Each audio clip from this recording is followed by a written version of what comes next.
So yun nga mga guys, sila Papa ay meron na naman biniling speaker. Nandito nga pala ngayon sa Robinson, Palawan. So ayan, nabili na nga pala nila Papa. So ayan, di ko alam guys kung ano meron dyan sa baba. Ayan nga pala Papa. Malapit na siya dun sa escalator. Di ko alam guys kung ano meron dyan sa baba. Mamaya may kita rin natin yan guys pagbaba ni Papa.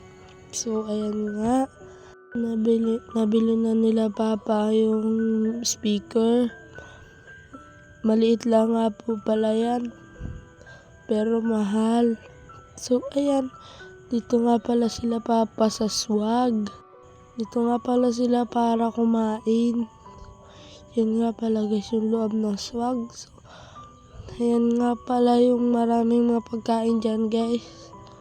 Ayan, hindi ko alam kung ano yung meron dyan, pero doon yung menu nila. Ayan nga yung logo ng swag.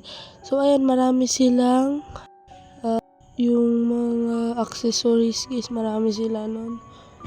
Salamat po pala sa walang sawang suporta po sa akin.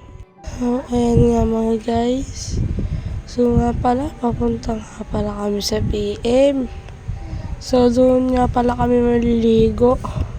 Yan nga pala si Ingrid. Bagong gising lang. Ayan. Dito kami tumaan guys sa Sampaloc Road. Dahil para mabilis kami makapunta doon. May sinashortcutan kami. Yung sa dating bahay nila Lola. Ayan nga. Ayan. Ako nga pala napibidyo niyan guys. Para concentrate na si Papa sa pag-drive. So yun nga. Ayan nga pala yung Bangko Sentral ng Palawan guys. Bangko Sentral. Diyan daw yung mga pera.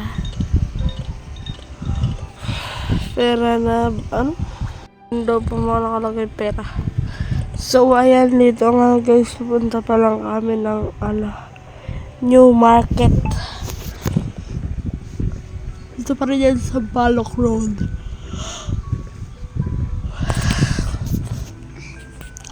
Medyo mainit na, kaya maliligo kami. Sobrang init sa bahay. It's so hot, super duper hot. Then wala ka magagawa. Manita ka talaga magagawa.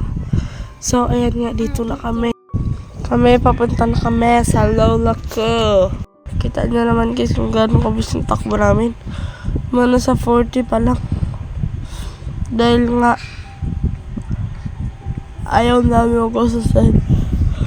Malit lang daan at saka hindi naman talaga gano'ng kabis pa patakbo. Mabagalan talaga. Para safe lang. Ayan. Sobrang init nga pala guys. Pati doon sa lilipan namin mainit din. Dito mainit din yan dito guys kahit sa loob. Nakataas na po yung namin aircon dyan. Naka number 3 na pero sobrang init pa rin. Ayan nga, dito na kami guys. Paliko na kami. Unti na lang. So dito yung palengke nila. Palengke ng San Manuel. Nice nga pala yung daan sa San Manuel guys. Ay yung kanal. Kailangan na guys ayusin dahil papalitan na siguro dahil maluma na yung mga bato doon. Talagang luma na guys. Luma.